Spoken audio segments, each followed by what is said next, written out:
Sarah membuka kembali pesan yang ia kirimkan ke Carissa. Sampai saat ini belum ada balasan. Yang ada malah sekarang nomor Carissa tidak bisa dihubungi lagi. Sebenarnya kamu itu kemana, Riz? Perasaan Sarah mengatakan ada yang tidak beres. Tapi ia sendiri tak tahu apa. Yang ia ingat terakhir kali, sahabatnya itu galau dan ingin liburan. Tapi bukankah ini terlalu lama? Anehnya, Carissa juga selalu menolak panggilan video call darinya. Siang itu Sarah memutuskan untuk ke apartemen Carissa. Kali ini ia tidak sendiri, ia membawa tukang kunci untuk membobol pintu apartemen sahabatnya itu. Sarah sendiri tidak tahu apa yang membuatnya melakukan ini. Tapi beberapa kali ia memimpikannya kamar di apartemen sahabatnya itu.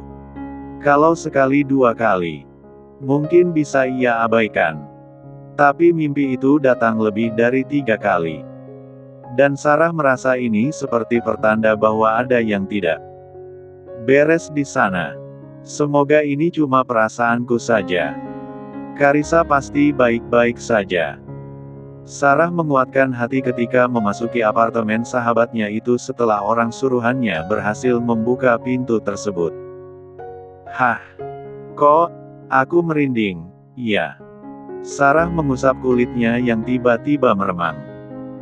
Ia memang memiliki prasangka buruk tentang Carissa, tapi itu bukan hal yang bisa membuatnya merasakan perasaan horor seperti ini, bukan? Sarah mencoba tetap melangkah maju, memasuki ruangan demi ruangan. Tidak ada yang aneh. Semua masih tertata rapi. Sedikit berdebu itu wajar kalau memang Carissa meninggalkan tempat tinggalnya ini untuk pergi liburan dalam waktu yang lama. Sarah lalu memasuki satu-satunya kamar di apartemen Carissa. Pintunya tidak terkunci. Itu bukan hal aneh. Kebiasaan Carissa memang tidak pernah mengunci pintu kamarnya. Sepanjang mata memandang, kamar itu masih sama. Semua tertata di tempat yang seharusnya. Ranjang juga rapi. Lantai juga bersih. Tapi ada sedikit bau anyir. Dan lagi-lagi hal itu membuat Sarah merasakan bulu kuduknya merinding. Bahkan ia spontan memeluk tubuhnya sendiri kala tiba-tiba serasa ada angin yang menamparkan tubuhnya. Ya ampun. Apa ini? Sarah merasakan ketakutan yang luar biasa. Ia hampir saja berlari keluar. Tapi rasa penasaran membuatnya tetap berdiri di tempat. Meski jantungnya sudah bergemuruh tak karuan. Ini darah. Sarah memberanikan diri berjongkok untuk memastikan apa yang ia lihat adalah benar seperti dugaannya. Ini darah. Sarah langsung melompat mundur. Tubuh dan matanya langsung bergerak waspada. Terlebih ia memang tipe yang tak kuat melihat cairan pekat warna merah itu. Untungnya ia tak sampai pingsan. Enggak. Mungkin itu darah tikus. Tubuh Sarah gemetar hebat. Ia ingin lari tapi tiba-tiba seperti ada lem kuat yang merekatkan kakinya di lantai itu. Bahkan suaranya mendadak menghilang. Aku kenapa ini? Tubuh Sarah semakin menegang hebat ketika ia mendengar suara langkah sepatu yang beradu dengan lantai mendekat ke arahnya. Yang membuatnya frustasi, Sarah sama sekali tak bisa menggerakkan tubuhnya sama sekali. Tolong aku, Tuhan. Itu siapa? Resti hilang. Bunga membaca ulang info orang hilang di sebuah grup yang ia ikuti di sosmed. Di sana jelas terpampang nama Resti Andriani beserta dengan fotonya. Meskipun Bunga kecewa dengan pengkhianatan Resti, tapi tetap saja ia tak bisa abai begitu saja saat membaca kabar tersebut. Ada apa? Galaksi yang hendak berangkat bekerja menghampiri sang istri yang menunggunya di meja makan. Bukan apa-apa. Bunga ragu untuk menceritakan tentang mantan sahabatnya itu. Ayo sarapan. Galaksi mengamati wajah istrinya itu. Ia tahu ada yang sedang disembunyikan oleh Bunga. Mungkin ia akan menanyakannya nanti setelah mereka selesai sarapan. Tidak ada sambal lagi. Galaksi menatap meja makan. Tidak ada makanan pedas ataupun sambal terasi kesukaan istrinya. Kamu mau sakit perut lagi? Bunga mendengus lirih. Tapi Galaksi malah senang. Itu artinya istrinya mulai perhatian dan belajar mengertikannya. Tapi kalau kamu menyukai makanan itu, kamu bisa memasaknya setiap hari. Aku tidak masalah. Meski sambal kesukaanmu itu bau kaos kaki. Galaksi malah tersenyum melihat istrinya yang malah manyun itu. Pasti tidak terima kalau makanan kesukaannya ia katai. Itu bau udang, bukan bau kaos kaki. Benar saja. Bunga tak terima. Galaksi tak mendebat lagi. Ia lapar sekali pagi ini dan ia butuh asupan untuk mengisi perutnya yang keroncongan. Makan yang banyak. Galaksi mengambilkan beberapa potongan ayam ke piring istrinya. Mungkin itu hal yang sederhana tapi bagi Bunga, bentuk perhatian seperti ini justru lebih istimewa dibandingkan hadiah berupa barang paling mahal sekalipun. Terima kasih. Tapi Bunga berusaha untuk tidak menunjukkan rasa sukacitanya. Ia mengambil potongan itu lalu memakannya dengan lahap tanpa tahu bahwa Galaksi terus saja memperhatikannya. Selamat pagi, Tuan Galaksi. Galaksi baru saja menyelesaikan sarapan paginya ketika ia mendapatkan panggilan dari nomor tidak dikenal itu. Ia lalu menjauh dari meja makan dan berjalan keluar. Galaksi tak langsung menjawab. Tapi ia sangat mengenal suara si pemanggil yang menyapanya dengan nada ejekan itu. Selamat pagi, bajingan. Dari nada bicara Kaisar, sepertinya pria itu sudah mengetahui semuanya. Jadi rasanya ia tak perlu lagi bersandiwara dan memasang topeng di depan manusia gila itu. Terlebih sepertinya Kaisar juga sadar diri bahwa sekarang ia sudah tidak lagi menggunakan pria itu dalam segala urusannya. Galaksi sudah muak memelihara seorang pengkhianat. Wah, seharusnya kamu menyapa adikmu ini dengan penuh sayang, kakakku tercinta. Kaisar semakin menguji kesabaran Galaksi. Jangan bicara omong kosong. Sampai kapanpun aku tidak akan pernah mengakuimu sebagai adikku. Sadar dirilah, kau hanya anak haram yang dilahirkan oleh seorang perempuan penggoda dengan merusak rumah tangga orang lain, balas Galaksi telak. Selama ini Galaksi sama sekali tidak ingin berhubungan dengan apapun yang menyangkut masa lalu ayahnya. Galaksi juga berpikir masa kelam itu mungkin sudah diselesaikan oleh sang ayah. Yang ia tahu setelah perceraian itu, ayahnya tidak pernah membawa wanita itu datang ke rumah menggantikan ibunya. Entah ayahnya menyimpan jalang itu di rumah yang lain atau ada kesepakatan di antara mereka berdua. Galaksi tidak tahu dan tidak pernah ingin tahu. Baiklah. Aku anak haram. Tidak masalah. Kaisar malah terkekeh. Entah di mana letak lucunya. Dan anak haram ini, akan mencabut nyawa anak haram yang sedang dikandung istri kesayanganmu itu. Jaga mulutmu. Anakku bukan anak haram. Dan jangan coba-coba bermain-main dengan nyawa istriku. Karena aku tidak akan tinggal diam. Kaisar kembali tertawa.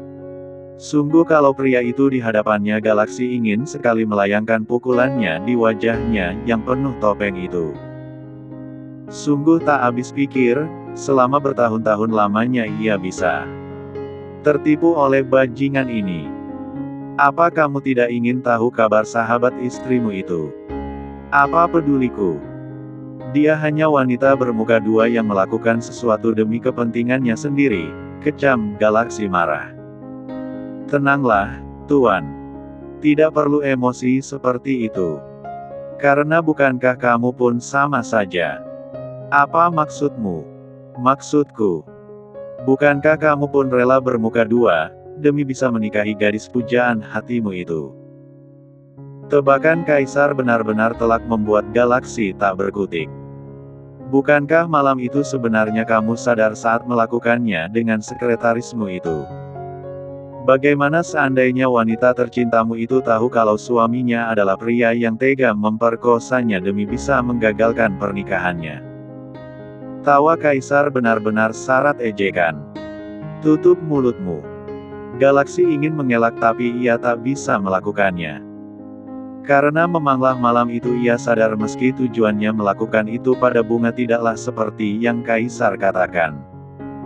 Itu adalah ungkapan kecewanya. Karena ia merasa semua orang yang begitu penting untuknya begitu mudahnya berada di pihak kaisar.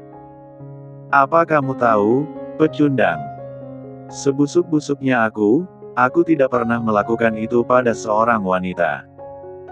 Memaksa mereka melayaniku dalam keadaan tidak sadar. Kekasih-kekasihmu terdahulu bahkan dengan sukarela menyerahkan tubuh mereka padaku. Geraham Galaksi mengetat.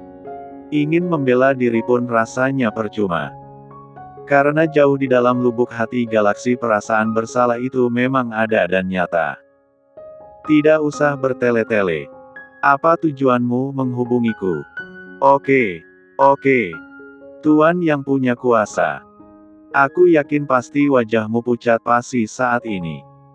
Tawa kaisar semakin memuakan. Oh, iya. Tapi tujuanku menghubungimu bukan hanya untuk membejekmu. Aku hanya kamu tahu bagaimana kabar sahabat istri kesayanganmu itu. Sekaligus peringatan untukmu. Bahwa aku telah dengan sukses mengirim wanita itu ke neraka. Manusia sakit. Apa maksudmu? Bohong kalau Galaksi tidak resah. Apapun yang menyangkut keselamatan bunga. Sudah pasti akan membuatnya khawatir. Maksudnya, aku telah berhasil menyimpan tubuhnya yang telah membusuk di rumahku. Dan mungkin istrimu akan menjadi koleksiku selanjutnya. Suara kaisar lirih tapi penuh penekanan. Jangan mimpi, jahanam. Selama ada aku, tidak akan kubiarkan manusia gila sepertimu menyentuhnya seujung kuku pun. Oh, ya.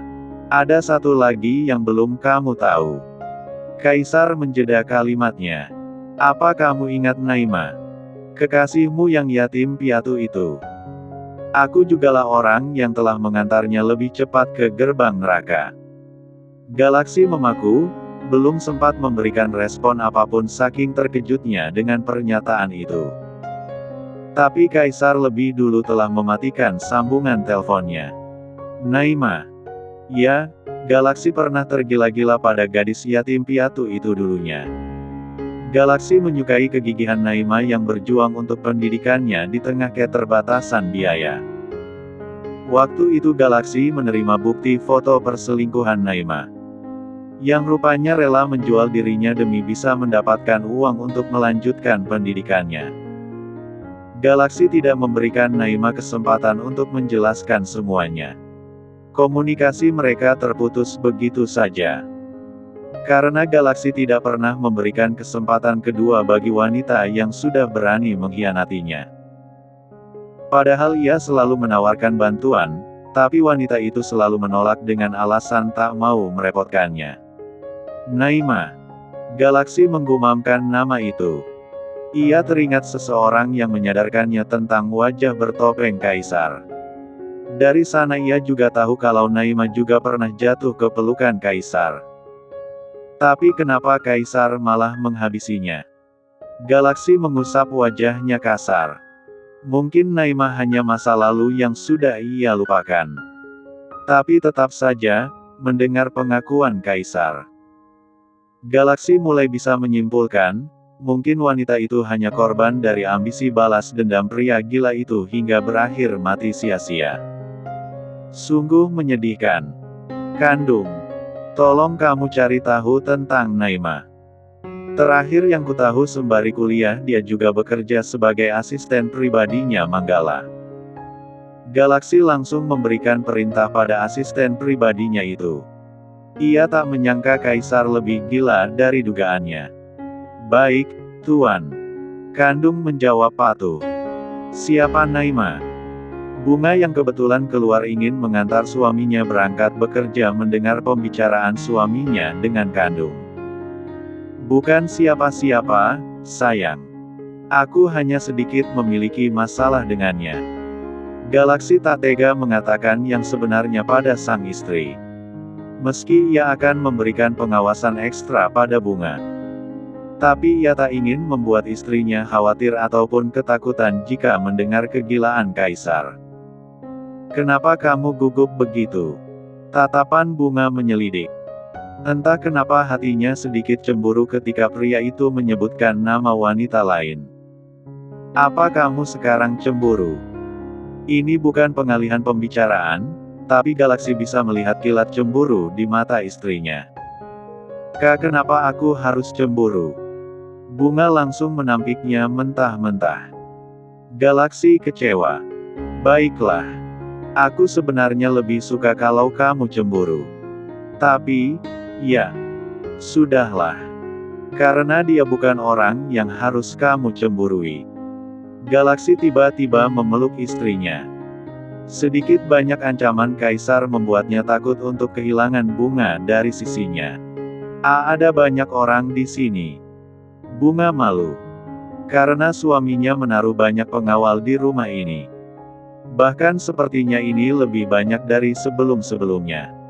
Untuk sementara jangan keluar-keluar dulu, bisiknya lembut. Galaksi tidak pernah menunjukkan kemesraan di depan banyak orang, sekalipun itu di depan pengawal pribadinya. Tapi Bunga terlalu istimewa untuknya. Selama 5 tahun lamanya ia hanya bisa menyimpan rasa. Dan parahnya rasa itu tak kunjung memudar tapi malah sebaliknya malah kian mekar dari hari ke hari. Kenapa? Apa ada ancaman dari Kaisar? Ancaman itu selalu ada. Aku akan mencoba bicara lagi dengannya. Apa sebenarnya yang dia mau? Jika dia memang mau harta warisan ayahku untuk dibagi secara adil, aku akan memberikannya. Kalau saja sejak awal Kaisar tak mengusiknya, mungkin ia masih sedikit ada belas kasih. Mengingat dari apa yang orang suruhannya laporkan. Kaisar tumbuh dengan kekerasan dari ibunya. Dan entah alasan apa pria itu tak pernah mencoba melaporkan ibunya. Bahkan Kaisar masih mau merawat ibunya yang sakit kala itu sebelum akhirnya menutup usia. Kamu yakin? Bunga tak enak hati kalau Galaksi melakukan itu hanya demi keamanannya. Kenapa tidak? Sekarang aku hanya ingin hidup tenang bersamamu dan anak kita. Jadi, apapun yang terjadi nanti, tetaplah bersamaku. Pelukan Galaksi kian mengerat. Ada kebimbangan di hatinya. Apakah ia jujur saja sekarang daripada istrinya tahu dari orang lain nantinya? Tadi aku lihat info orang hilang. Bunga memperlihatkan media sosialnya yang memuat tentang hilangnya Resti pada suaminya. Jadi apa yang dikatakan bajingan tadi bukan sekedar bualan. Galaksi hanya bisa membatin. Sekali lagi ia tidak ingin membuat istrinya khawatir. Karena sepertinya perempuan bernama Resti itu mungkin kini hanya tinggal nama saja. Lalu bagaimana kabar Karissa sendiri? Aku akan meminta kandung untuk menyelidiki masalah ini. Sekarang yang aku minta, kamu tetap di rumah untuk sementara waktu sampai situasi aman. Hanya itu yang bisa Galaksi katakan saat ini. Menurutnya rumah adalah tempat yang paling aman untuk istrinya. Jika sudah ia amankan, artinya wanita itu tidak mungkin bersekutu dengan Kaisar. Sedang Big Mimi sudah jelas ada di pihaknya. Beberapa kali wanita tua itu menjadi penolong untuk istrinya. Wanita itu awalnya memang berhasil Kaisar ancam dengan menggunakan keselamatan cucunya sebagai taruhannya. Tapi Galaksi sudah bisa mengatasi itu. Hingga wanita itu kemudian berpihak padanya. Sementara Bunga hanya bisa mengangguk patuh. Ia percaya pada suaminya dan berharap masalah cepat selesai. Dan untuk masalah Resti, Bunga juga berharap mantan sahabatnya itu baik-baik saja. Meski hubungan mereka sudah tak sama lagi seperti sebelumnya. Tapi bunga tetap tak ingin bunga kenapa-kenapa.